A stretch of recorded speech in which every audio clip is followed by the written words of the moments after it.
सर्वांना नमस्कार. शाळा पूर्वतयारी मेळाव्यासंदर्भात आपल्याला जी पहिला मेळावा आणि दुसरा मेळावा संदर्भात शाळा स्तरावर लिंक भरायची आहे. तर ती कशा पद्धतीने भरायची या संदर्भात आपण बघणार आहोत.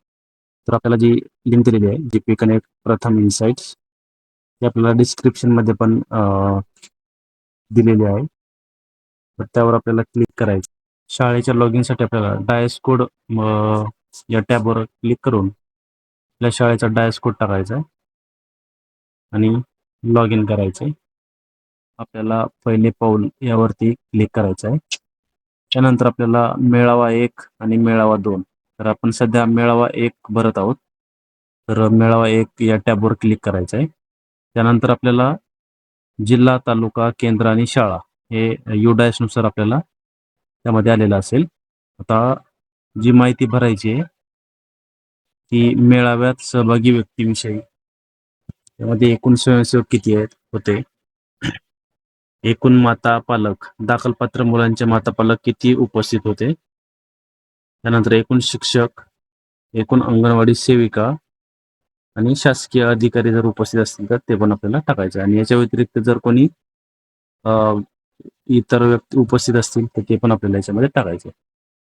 आता मेळाव्यात सहभागी झालेल्या दाखलपात्र मुलांविषयी आपल्याला द्यायचे खाली एकूण दाखलपात्र मुलांची संख्या, मुले आणि मुली. तर आपल्याकडे समजा 9 दाखलपात्र मुले मुली आहेत. त्यापैकी मुले किती? 5, मुली 4.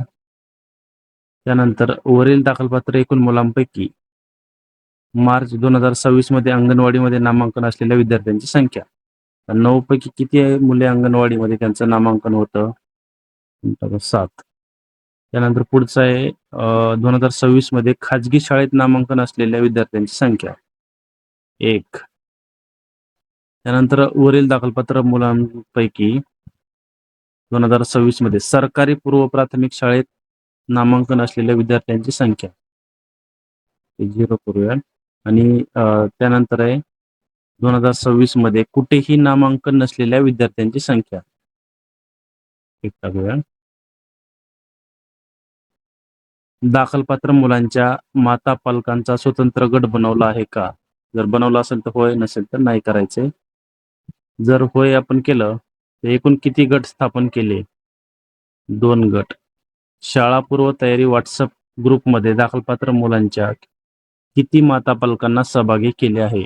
आता 9 पैकी किती माता पालकांना व्हॉट्सअप ग्रुपमध्ये आपण ऍड केलेलं आहे ते लिहायचं आणि सेव्ह या बटनावरती आपल्याला क्लिक करायचं. धन्यवाद.